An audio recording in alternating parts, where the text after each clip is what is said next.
አሁን ጓደኛዬ በህይወት የለም፣ ቤተሰቡን አላውቅም። ያን ቃን የመሸጥ ፈልጌያለሁ። የእሱን ድርሻ እንዴት ማድረግ ነው የምችለው? ልጁን እንደምን ብለህ ለማግኘት ሞክርና ስለ እቃው ተነጋገሩ። በህይወት የለም ልጁ። ኦኬ ሞቷል ልጁ። እንደዛ ከሆነ ከቤተሰቦች ጋር ተገናኝ እና የእሱን ሐቅ መልሰህ ከዚያ በኋላ ያንተ የሚደርስህን መሸጥና መጠቀም ትችላለህ። የእርሱን ቤተሰብ ነው። ቤተሰቦቹን አላውቅም፣ ይለያያል። ሀገራችን ኢትዮጵያዊ አይደለም። ኦኬ እነሱን ማግኘት አትችልም? አዎ ቤተሰቦቹን ማግኘት አልችልም። እንደሱ ከሆነ ያንተን የድርሻህን ሽጠህ መጠቀም ትችላለህ። የእርሱን ድርሻ ደግሞ በእሱ ስም ሰደቃ አድርግለት። ብዙ ብር ነው በስሙ ሰደቃ ማድረግ ይችላል። ለቤተሰቦች ከቤተሰቦችህ ድሃ የተቸገረ ካለ ከእነሱ ጀምረሽ ነው። አጎታ ክስት ምናምን ካሉ ከኔ ይቻላል፣ ችግር የለም።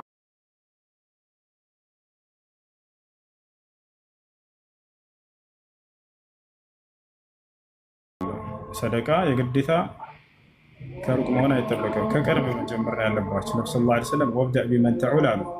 ከቅርብ ዘመዶችህ ከምትቀልባቸው ሰደቃን ጀምራሉ። አጎት አክስት ምናምን ካሉ የተቸገሩ በህይወት ደካማ ይሆን ካሉ ለነሱ በሰደቃ መልክ ሲባል ይችላሉ። እኔ ቤተሰቦች እንኳን የሉም። በቃ በሌላ ሰው ሰደቃ ማድረግ ይችላለሁ፣ በብሩ በሁሉ በድርሻው። ሁሱ ኤምባሲ ሂዶ እኮ መጠየቅ ይችላል። የልጁ ፓስፖርት እና ምናምን ካለው የሀገሩ ኤምባሲ ሂዶ ቤተሰቦቹን ሊያገኙለት ይችላሉ። ካለ ቢሆን መልካም ነው። ቤተሰብ ካሉት አንድ ሰው ንብረቱን ሳይጠቀምበት ቢሞት ቤተሰቦቹ ናቸው እና የሚወርሱት። ወደ እነሱ ማስተላለፍ የሚቻልበት መንገድ ካለ እኔ መጠቀም አልችልም አይደለ? ማለት አንተ ድሃ ከሆንክ ነው መጠቀም የምትችለው። አንተ የሰው ሐቅ እጅህ ላይ ብታገኝ ነብዩ ሰለላሁ ዐለይሂ ወሰለም እንደተናገሩት ያ የሰው ሐቅ ባለቤቱ እስኪመጣ ድረስ ለዓመት ያክል ጠብቀዋል። ካልተገኘ የዛኔ ሰውየው የተቸገረ ከሆነ የተራበ ከሆነ የተጎዳ ከሆነ በህይወቱ በሰደቃ መልክ በእርሱ ላይ ይውላል ያ ነገር። እርሱ የተሻለ ህይወት ያለው ከሆነ ደግሞ መጠቀም አይችልም። ከእርሱ በታች ለሆኑ ለተቸገሩ ለድሃዎች ነው የሚሰጠው። እሺ አመሰግናለሁ። እሺ እሱ የሚነግረህን አዳምጠው። ከተቻለ ለቤተሰቦቹ የሚሰጥበት መንገድ ካለ እንጀራ ይንገረህና የሞክርላቸው። ምናልባት ቤተሰቦቹ የተቸገሩ ሊሆኑ ይችላሉ። ያን ነገር ይጠቀሙበት ዘንድ ማለት ነው። ኤምባሲ ላይ ሂዶ ፓስፖርቱ ካለው ለኤምባሲው ካወቀ፣ ለምሳሌ ህንድ ከሆነ ወይ ፓኪስታኒ ከሆነ እነሱ ለምን አድራሻ ነው ቤተሰቦቹ ጋር ያገናኝ። እንደሰማችሁ እሺ። አዛን እያለ ነው እዚህ። ሰላም አለይኩም። ወአለይኩም ሰላም ወራህመቱላህ። ኦኬ እስኪ ጨርሰን እንጠብቅ። አዛን ጨርስና ተይከም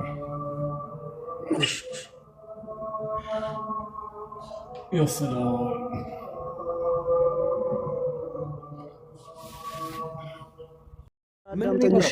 እኮ ሁለተኛ ላይ መጀመሪያ ይገሉኛል ብሎ ፈራ።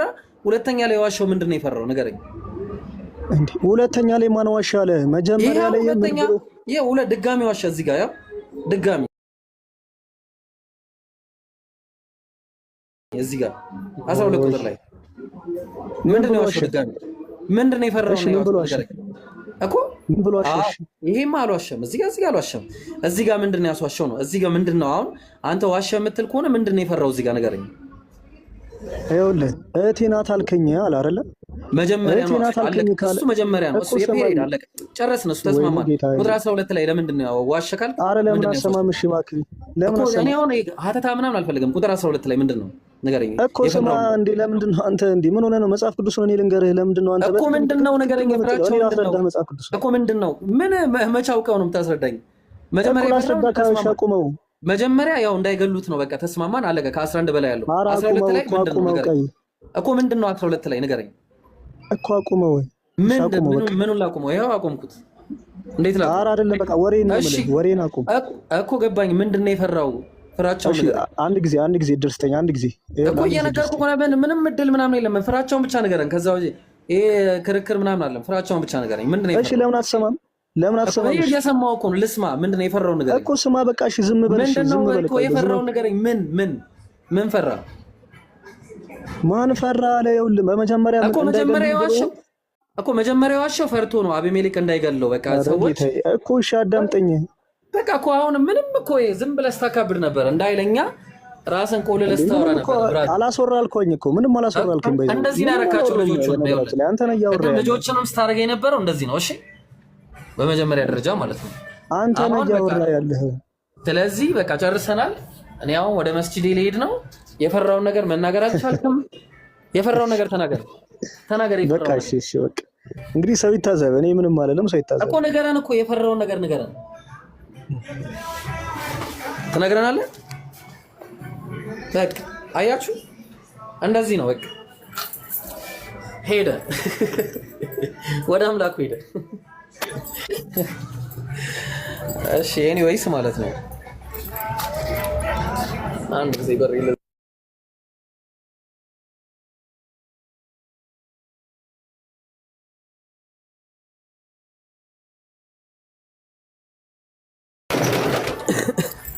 እሺ ሰላም አለይኩም ያ ጀማ።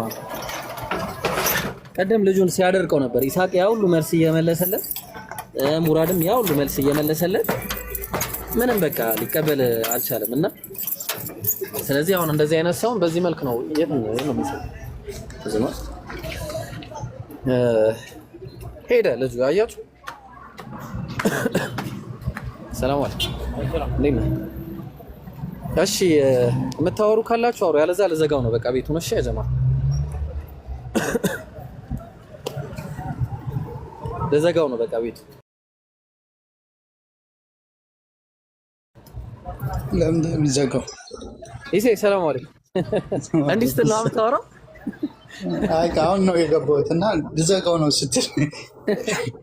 ኧረ ቢስሚላ ጤነኛ ነው ግን የነበረው ልጅ ምንድን ካረ አያዳምጥም። እኔም እንደዛ አድርጌ ወጣ በራሱ ሰዓት እና ከአዳም ሌላ ዘር አለ አለ ሰው። ከአዳም ሌላ ዘር አለ። የጂኒ ነው የአይሁዶችን ያምናል መሰለኝ። እንዴ ይሄ ምንድን ነበረ የሚባለው? ኢብኑ ከቲር ላይ አይቼ ነበር እንደዚህ አይነት ነገር። ምንድን ነበረ የሚለው? የሆነ ሒን ቢን ጊን ምናምን የሚባሉ ነገሮች ምናልባት አይተህ ታውቃለህ? አይ ኡስታዝ አንዴ ሲያወራ ሰምቼ ነበር። አዳም ሔዋንን ገነት ውስጥ ተገናኝቷት ምናምን ብቻ እኔ አላውቅም። እባክህ እኔ አሁን ልሰግድ ልሄድ ነው። ይሄ ቤት ክፈቱ። ሰላም ሰላም ሰላም። እሺ አይ ዝጋው ኢንሻአላህ። ምን አልከኝ? ኢሴ ማታና ሌላ ቤት ማታ ገባለሁ። አይ መውጣት አለብኝ አሁን። እሺ እሺ አሚር ስለከፈተ እዛም መሄድ ይቻላል። በቃ ሂዱ እዛ። እሺ ሰላም አለይኩም። ወአለይኩም ሰላም።